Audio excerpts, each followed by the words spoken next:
हर हर महादेव, जय शिव शंकर। आज हम ऐसी दिव्य कथा सुन रहे हैं जहाँ पर शारीरिक दुखों के कष्ट का निरूपण ऐतरेय ब्राह्मण के द्वारा अपनी माता को बताया जा रहा है। आज हम इसी कथा में आगे की कड़ी में सुन रहे हैं। युवा अवस्था में रागोन्मत्त पुरुष की संपूर्ण इंद्रियां, वृत्तियां काम तथा राग की पीड़ा से सदा मतवाली रहती हैं। अतः उसे कहीं भी कहाँ से सुख प्राप्त हो। मोहवश पुरुष को यदि कहीं अनुराग हो जाता है तो ईर्ष्या के कारण उसे बड़ा भारी दुख होता है। जो उन्मत्त और क्रोधी है उसका कहीं भी राग होना केवल दुख का ही कारण है। रात में काम जनित खेद से पुरुष को निद्रा नहीं आती। दिन में द्रव्य उपार्जन की चिंता लगी रहने के कारण उसे सुख नहीं मिल सकता। स्त्रियां सब दोषों का आश्रय हैं।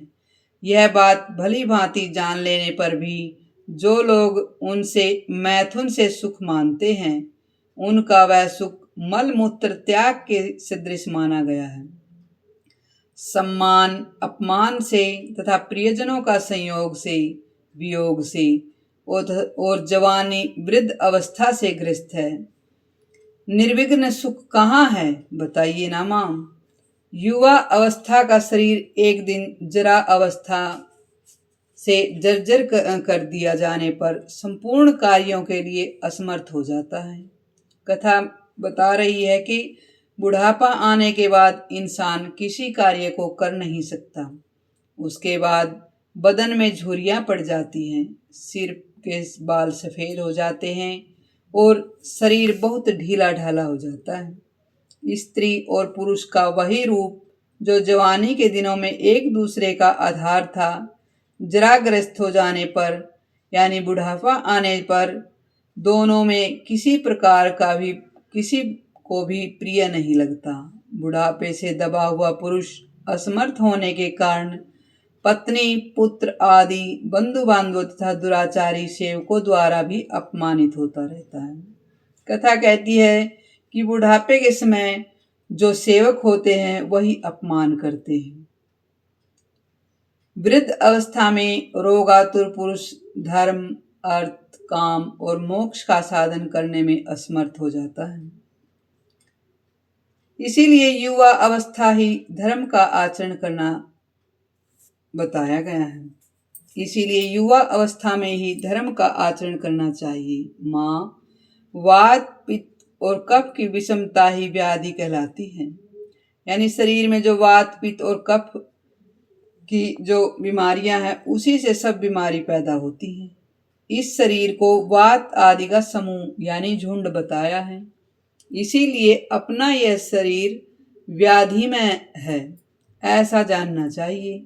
इस शरीर में अनेक प्रकार के रोगों द्वारा बहुतेरे दुख प्रवेश कर जाते हैं। कथा कहती है उनका पता अपने आप को भी नहीं लगता, फिर दूसरों को तो लग ही कैसे सकता है।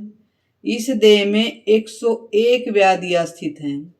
इनमें से एक व्याधि तो काल के साथ रहती है और शेष आगंतुक मानी गई हैं, यानी कभी ठीक हो गई और कभी ज्यादा तकलीफ हो गई। जो आगंतुक बताई गई हैं वे तो दवा करने से ठीक हो जाती हैं, जप होम और दान से शांत हो जाती हैं, परंतु मृत्यु रूप व्याधि कभी शांत नहीं होती। नाना प्रकार की व्याधियां, सर्प आदि प्राणी, विष और अभिचार, पुरस्चरण, ये सब देहधारियों के मृत्यु के द्वार मान बताए गए हैं। यदि जीव का काल आ पहुंचा है तो सर्प रोग आदि से पीड़ित होने पर उसे धन्वंतरी भी जीवित नहीं रख सकते। काल से पीड़ित मनुष्य औषध, तपस्या, दान, मित्र तथा बंधु बांधव कोई भी नहीं बचा सकता। रसायन, तपस्या, जप, योग, सिद्ध, महात्मा तथा पंडित ये सब मिलकर भी काल जनित मृत्यु को टाल नहीं सकते। समस्त प्राणियों के लिए मृत्यु के समान कोई दुख नहीं है, मृत्यु के समान कोई भय नहीं है और मृत्यु के समान कोई त्रास भी नहीं है। सती भार्या, उत्तम पुत्र, श्रेष्ठ मित्र, राज्य, ऐश्वर्य और सुख, ये सभी स्नेह पास में बंधे हुए हैं। मृत्यु इन सब का उच्छेद कर डालती है। माँ, क्या तुम नहीं देखती कि हजारों मनुष्यों में 5 भी शायद ही ऐसे होंगे जो पूरे 100 वर्ष को जीने वाले हों। कोई 80 वर्ष तथा 70 वर्ष की अवस्था में मरते हैं। प्राय 60 वर्ष की ही आयु लोगों की परम आयु मानी गई है, किंतु वह भी सबके लिए निश्चित नहीं है। जिस देहधारी को अपने पूर्व कर्मानुसार जितनी आयु प्राप्त होती है, उसका आधा भाग तो मृत्यु रूपणी रात्रि ही हर लेती है।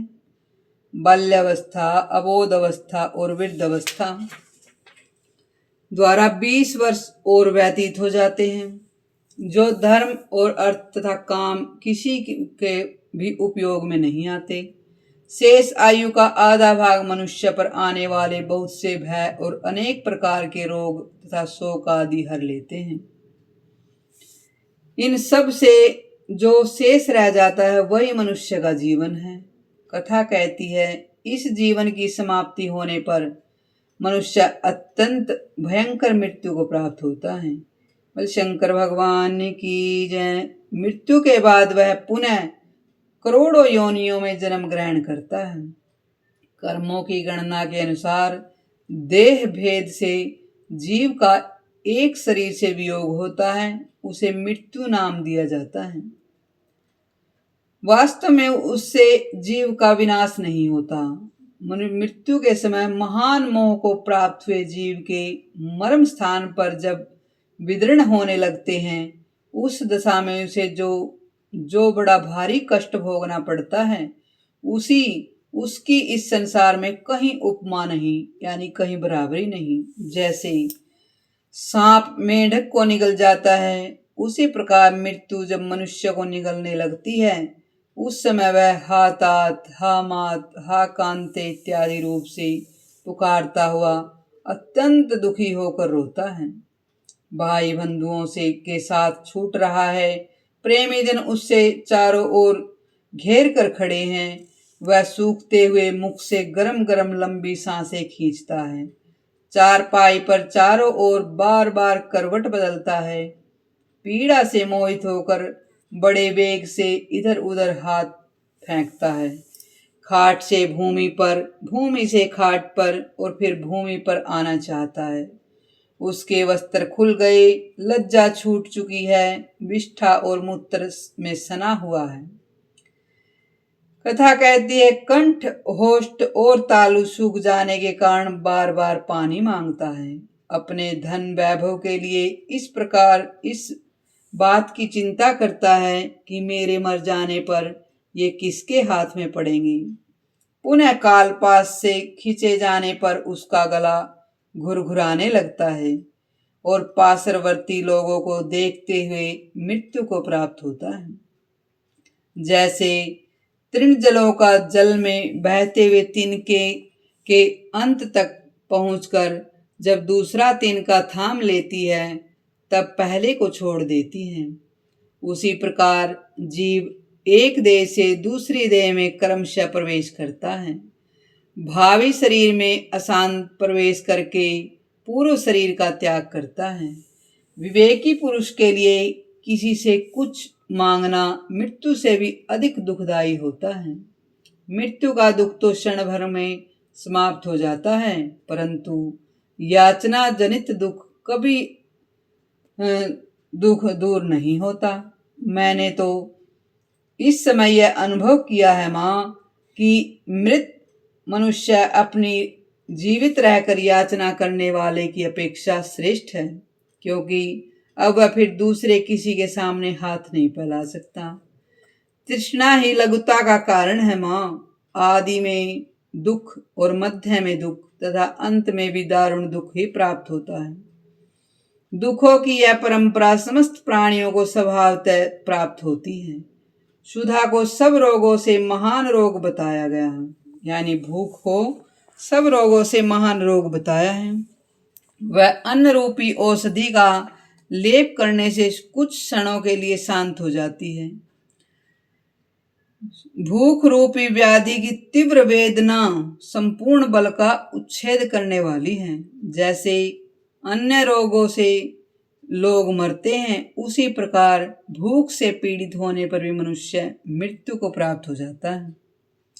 यदि कहे धन धान्य संपन्न राजा सुखी होंगे, तो यह बात भी ठीक नहीं है। राजा को केवल यह अभिमान होता है कि मेरे घर में इतना वैभव शोभा पा रहा है। वास्तव में तो उनका सारा आवरण भार रूप है, यानी वो सब बोझ ही है राजा के लिए। समस्त आलेपन द्रव्य मल मात्र हैं। संपूर्ण संगीत राग प्रलाप मात्र हैं। नृत्य आदि भी पागलों की सी चेष्टा है।